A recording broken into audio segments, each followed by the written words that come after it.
The first thing I noticed when I got back from my week-long hiking trip in Montana was the missing shadow on my front porch. My security camera, the one angled toward my driveway, was gone, cleanly unscrewed.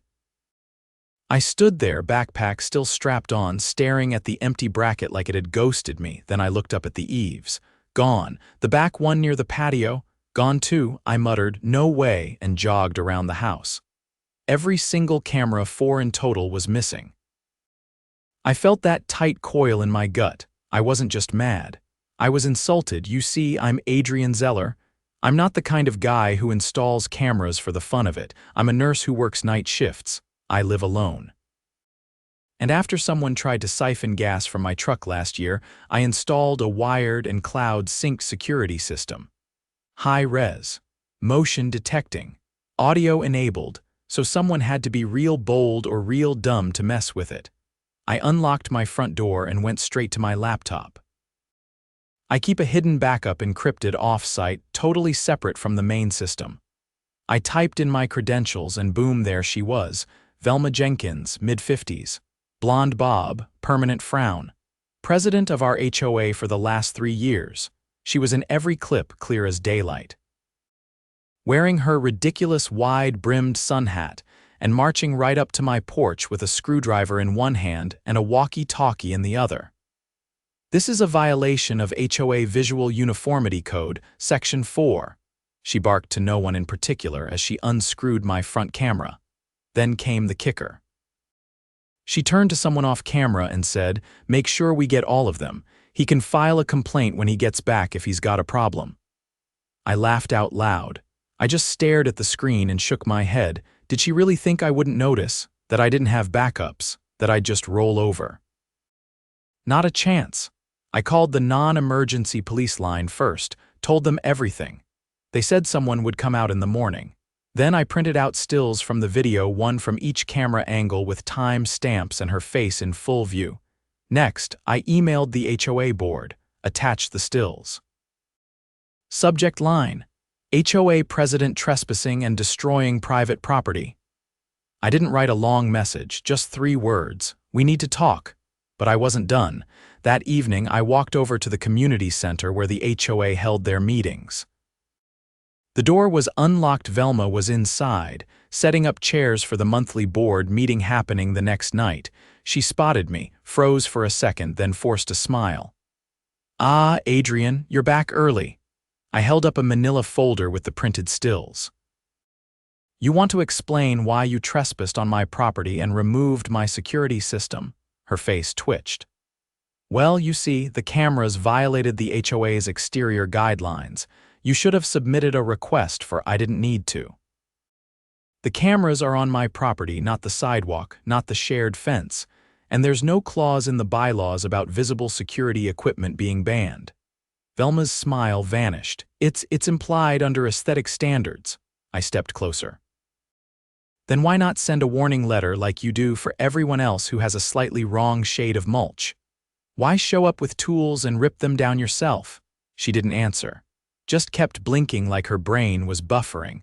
I dropped the folder on the table in front of her. "You're in all the footage, every angle, every camera." Velma opened the folder, saw the photos, and her entire face drained of color.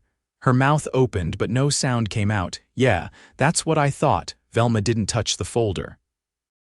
Her hand hovered like it might catch fire if she opened it again. I watched her jaw shift side to side, like she was weighing 5 different lies and trying to pick the least stupid one. "I don't believe this is the appropriate venue for this discussion," she finally said. "No," I said, "you're right. That's why I already filed a police report." Her eyebrows twitched. "They'll be here in the morning to take a formal statement. I figured I'd give you the courtesy of a heads up." She crossed her arms. "This is being blown out of proportion." I was enforcing standards for the good of the community. By walking onto someone's property and dismantling their equipment without notice or approval, that's not enforcement. That's criminal trespass and destruction of private assets. Her eyes flicked toward the stack of chairs like she wished she could disappear behind them. "If you're going to escalate this, then I'll have no choice but to consult our legal counsel." You do that, I said. But make sure you bring a copy of the HOA charter to court. I already did. I turned and walked out, leaving the door open behind me. The next morning, Officer Ramirez showed up a few minutes after 9. Young guy, clean uniform, sharp eyes. I gave him a flash drive with the footage, the time-stamped footage logs and receipts for the camera units. He asked the right questions, took notes, and didn't blink when I explained who the trespasser was. She admitted to it, he asked, flipping open his notepad again. Didn't even try to deny it, I said. Said she thought it was justified, he whistled. That's bold, or stupid, I said. I'll let the DA figure that part out, he nodded. We'll file it as misdemeanor property destruction and criminal trespass for now, but the ADA might bump it depending on value and if there's evidence of intent to harass. There is. She's targeted other residents before. I just happened to be the first one with a backup system. Ramirez gave me the kind of look that said he'd heard too many stories like this one. I'll make sure it's noted. By late afternoon, word had already started spreading. Velma had tried to keep it quiet, but someone on the board leaked the photos. I didn't ask who. Probably someone tired of her antics. The monthly HOA meeting that night was packed. Normally, 5 people showed up. This time it was standing room only. Some folks brought their kids. One guy brought popcorn. Velma walked in 10 minutes late, looking like she hadn't slept. She tried to call the meeting to order like nothing was wrong. I'd like to begin with the budget report, she said, flipping through her binder. Actually, said a voice from the back, I think we'd all like to hear why you were on Adrian's property with a screwdriver. That got murmurs. Velma straightened her papers but didn't look up. I was enforcing community standards. The cameras violated architectural harmony. Someone near the front raised a hand. Where exactly does it say that in the rules? We've always interpreted. No, I cut in. Not interpretation. Show us the clause that says external cameras are forbidden. Go ahead, I brought my copy. I held it up. A few others did too. Velma didn't reach for hers. I was acting in the best interest. You were caught on camera, I said. That's not interpretation. That's intent and action, and the police have it all. I didn't destroy anything, she said suddenly, eyes darting. I removed them carefully. They can be remounted. Removing someone else's property without permission is still illegal, someone else said. Doesn't matter if you bubble wrapped it or took a bat to it. Velma's knuckles whitened around her binder. If we're just going to turn this into a public shaming, you did that yourself, said an older woman across the room. This isn't about the cameras. This is about how you act like the HOA gives you free rein to do whatever you want. A few people nodded. Then someone said, remember when she threatened to fine the Carsons for unapproved patio furniture, even though they had the receipt from the board? And she tried to push that vote to ban solar panels, said another. Even though the state law says we can't, Velma tried to regain control. This is a distraction. We need to proceed with tonight's agenda. We're calling a vote of no confidence, I said. She dropped her binder. You can't do that, she snapped. It's in the charter. Section 9. Any board member can call for one if they believe the president has violated ethical or legal standards. More murmurs. Then someone else stood. I second it. Velma looked around the room, but every face was turned toward her. No allies, not tonight. Fine, she hissed. You want to play games. Go ahead, but you'll regret it. I stood. That sounded like a threat. Should I add that to the police report? She glared at me, then stormed out. The vote passed. Unanimously, over the next few days, things moved quickly. The board appointed an interim president, a retired high school principal named Dolores, who had a spine of steel and zero patience for nonsense. She didn't waste time. The very next morning, she issued a letter to every homeowner. It apologized for the incident, guaranteed that no HOA member could enter private property without written consent, and promised a full audit of past violation notices and fine collections. But the bigger storm was still brewing. Officer Ramirez called me that Friday. Just wanted to keep you in the loop. The ADA upgraded the charges. She's being arraigned next week for felony tampering and criminal invasion of privacy. Wait, felony. Turns out one of your cameras had audio. That made it a wiretapping violation when she disabled it without consent. And the total value of the system pushed it over the threshold. I stared at the phone. So, jail time? That's on the judge, but yeah, it's on the table. I thanked him, hung up, and leaned back in my chair. Across the street, Velma's house sat dark.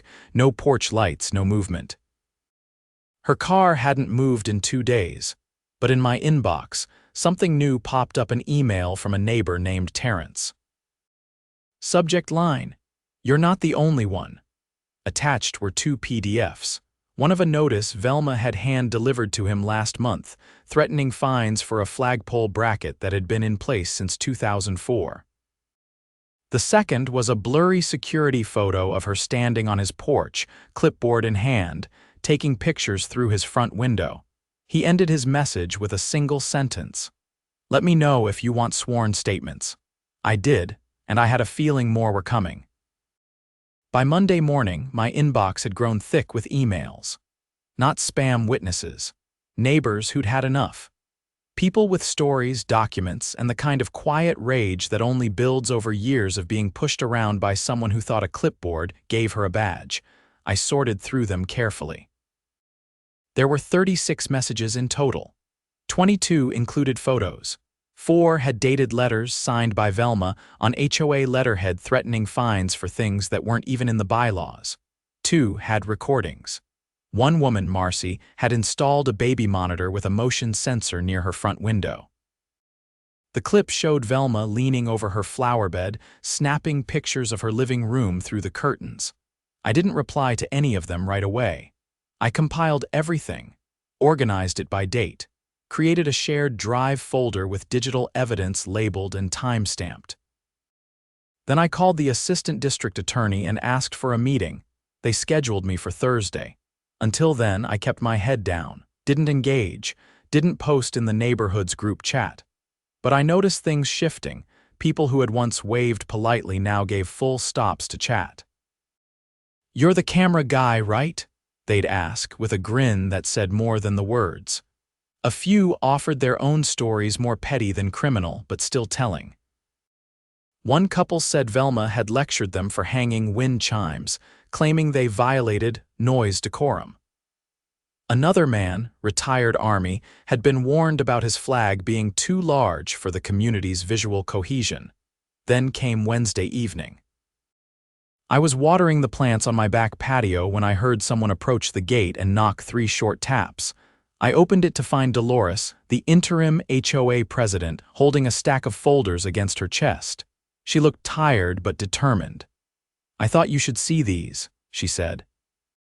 Inside were financial records, backdated invoices, copies of fine notices. But the top folder held something different, an expense report showing the HOA had approved a security contract with a private company. The problem? The company didn't exist, at least not legally. "I had my nephew look into it," Dolores said. "He's a CPA. This Safe Stay Residential Patrol Company has no business license, no registered address, and no tax ID. But over the last year, the HOA paid them nearly $12,000. Who approved the payments?" I asked, flipping through the details. "Velma. The checks were signed by her and a former treasurer who moved to Florida 3 months ago." I leaned against the patio door frame. "So she was funneling money to a fake company? That's how it looks, and I found something else." She pulled out the last folder. Inside were handwritten notes, Velma's handwriting, meeting prep reminders, even mentions of homeowners by name. Next to mine, she'd written, "Cameras equals control issue. Isolate him early." Dolores looked me in the eye. "You were never just about the cameras." She was building a list. I scanned the folder again, noting 2 other neighbors with similar notes beside their names. One said, "Talks too much at meetings, watch closely." Another had "refuses to comply, target landscaping." I exhaled slowly. "This is premeditated harassment." Dolores nodded. "And if she was using HOA funds to fake a vendor, that's embezzlement." The next day, I met with Assistant District Attorney Karen Liu. She had the kind of presence that made you sit straighter without realizing it. I laid out everything, the footage, the photos, the financial records. She didn't interrupt once. When I finished, she asked one question. "Do you believe this was systematic?" "Yes," I said, and I think she did it because no one thought to challenge her. She had the bylaws, the letterhead, and just enough fear to keep people quiet. Liu nodded and picked up her phone. "I'm having you speak with our fraud investigator. Sit tight." By the following Monday, it hit the news. Local, but still loud enough. Headline: HOA president under investigation for fraud and harassment. The article cited multiple sources and video evidence, but didn't name me directly. Still, everyone knew. Dolores called later that evening to say a reporter had parked across the street from Velma's house. No one answered the door. By Thursday, subpoenas went out. The HOA's bank records, vendor contracts, and board meeting notes were all requested. I didn't stop collecting witness statements. A few brave souls even volunteered to testify. Then something strange happened. A young man in a gray suit showed up at my door around noon on Friday. He introduced himself as Nathan Colburn, Velma's attorney. "I'm here to discuss resolving this quietly," he said. I didn't invite him inside, just leaned on the doorframe. "Not interested." He adjusted his tie. "Look, my client understands there were oversteps. She's prepared to issue a formal apology and step away from the HOA board permanently. No contest." I crossed my arms. "That won't erase the financial fraud. She's willing to reimburse the HOA in full." "Personally, that won't erase the harassment either." He paused. "We're trying to avoid criminal charges." I shook my head. "That ship's already halfway to the courthouse." He held up both hands. "If this goes to trial, it'll be long, expensive, drawn out." "You could be tied up in this for months." I smiled. "Good thing I worked night shifts. I'm used to long hours." He left without shaking my hand. That weekend, the neighborhood organized a community meeting, unofficial but well publicized. Dolores hosted it in her backyard.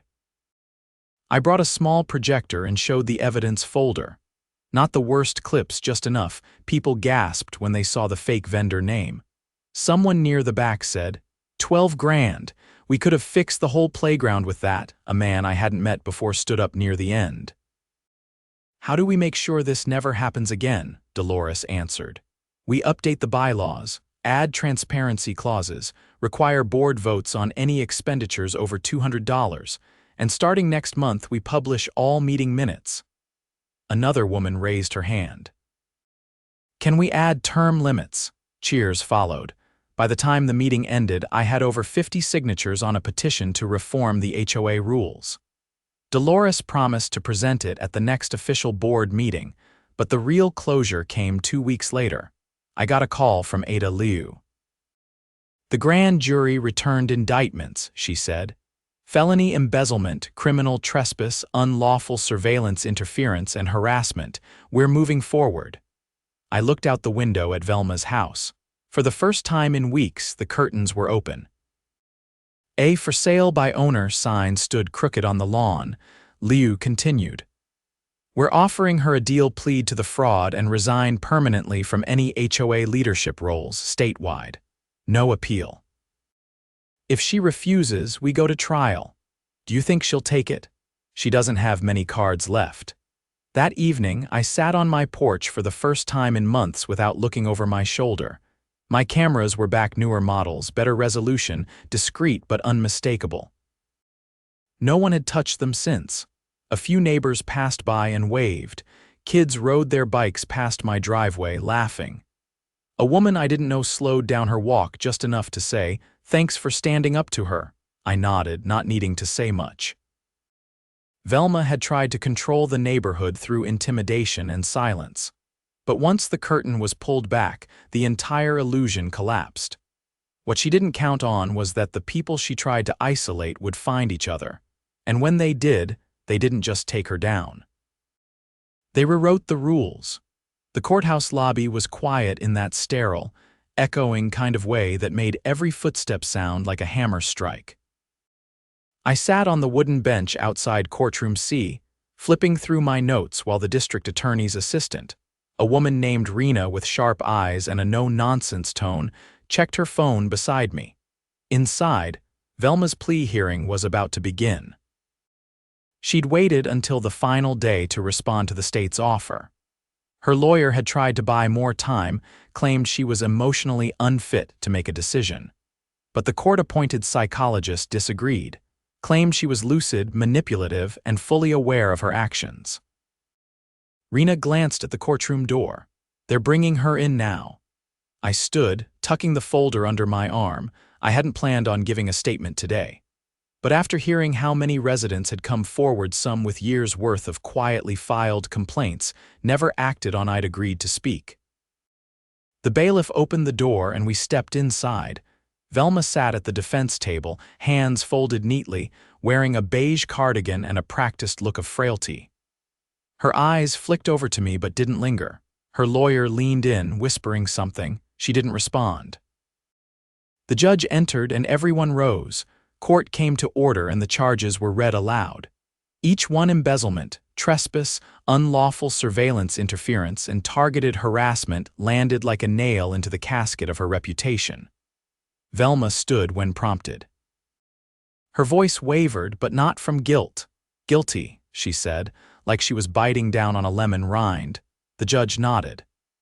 "Miss Jenkins, you are hereby barred from serving on any neighborhood association, tenant board, or property management committee in the state of Oregon for 10 years. You are also ordered to repay the full restitution amount of $12,382 to the Brookvale HOA within 90 days. Failure to comply will result in automatic felony sentencing." Her lawyer tried to interject something about negotiating installment payments, but the judge waved it off. "Given the pattern of behavior and abuse of authority, I find no cause for leniency. You had multiple opportunities to de-escalate. Instead, you escalated." Then the judge turned to me. "Mr. Zeller, would you like to address the court?" I stepped forward, notes still in my hand, but I didn't look at them. For years, our neighborhood was run like a private fiefdom. People were afraid to challenge it because they thought no one would believe them. I installed cameras to protect my home. I never thought I'd need them to protect my neighbors too. I paused. Velma stared straight ahead. Community leadership is supposed to be about trust and fairness. Not control, not intimidation, and certainly not theft. What happened here wasn't a misunderstanding, it was a pattern. The only reason it stopped is because people finally stood up together. I glanced around the room. A few of my neighbors had come. Terrence was in the back row, arms crossed. Marcy gave me a small nod. "I'm not asking for punishment," I said. "I'm asking for a clean break so we can rebuild the way it should have been all along." The judge nodded. "Thank you, Mr. Zeller. Your statement is noted." Velma was taken out through the side door. No cuff, she wasn't considered a flight risk, but there was no applause. Just silence. The kind that lingers after something toxic finally gets drained out of your system. Outside the courthouse, Dolores was waiting with a clipboard and a thermos of tea. "She took the deal," I said. Dolores didn't blink. "Good. The board's already voted to implement full transparency protocols. We're hiring an outside accountant to audit everything from the last 5 years. Need help digging through it?" She smiled, this time without any tension. "Already got volunteers." People are eager now. As we walked to the parking lot, she handed me a folded sheet of paper. "We also finalized the new bylaw language. Thought you'd want to see paragraph 3. I read it. It was simple, clean, and direct.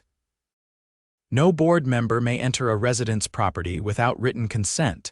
Violations will result in immediate removal from office and referral to local authorities." I folded it again and tucked it into my pocket. The next few weeks were quieter than I'd expected. Instead of a dramatic transformation, the neighborhood shifted like a tide going out. The enforcement letters stopped. The board meetings became open forums. People talked more, shared more. You could feel the difference in the way folks waved from their porches, like they weren't waiting for someone to scold them for painting their fence the wrong shade of taupe. One Saturday, a few of us met at the community center to repaint the walls inside. The place had gone neglected for years. Velma never approved budget for non-essential maintenance.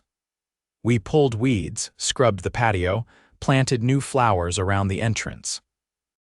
During lunch, Terrence leaned over his sandwich and said, "You ever think she might have really believed what she was doing was right?" I shrugged. "I think she believed she was the only one who should decide what's right," he nodded slowly. "Well, she's not deciding anything now." By midsummer, the old playground had been restored using the recovered funds. Dolores had turned down the idea of running for president permanently, insisting she only wanted to help reset the foundation. Another neighbor, a postal worker named Tasha, stepped up and ran uncontested. Her first act, holding a barbecue open to every resident. No dues, no potluck requirement, just burgers, music, and space for people to talk. At the event, someone brought up the camera incident, and for a second, I braced myself. But a middle-aged guy I didn't know well laughed and said, "I can't believe she thought nobody would have backups." "What did she think this was, 1992? Another woman added, "Honestly, I wish I'd spoken up sooner, but now, I think we're finally where we should have been all along." I didn't say much, just listened. Let it settle. Later that night, back at home, I walked the perimeter of my yard. The new cameras had been up for months, no one touched them. I'd added a low fence, not to keep people out, but to mark the line. The one Velma had crossed without hesitation. It felt good to reclaim it. Inside, I checked my system one last time before bed. All green, all synced. I powered down the screen and stood there for a moment, hands on the desk. The fight had been long, but it was over. Not because of one video or one hearing or even one woman's downfall. It ended because a dozen people, then 2 dozen, then more, all decided they weren't going to be quiet anymore. Control thrives in silence, but once people speak up, there's no going back. Velma's house sold quickly. The new owner added a porch swing and painted the shutters blue. I never mentioned the history, just welcomed them to the street and offered a spare rake. Because that's what real neighbors do.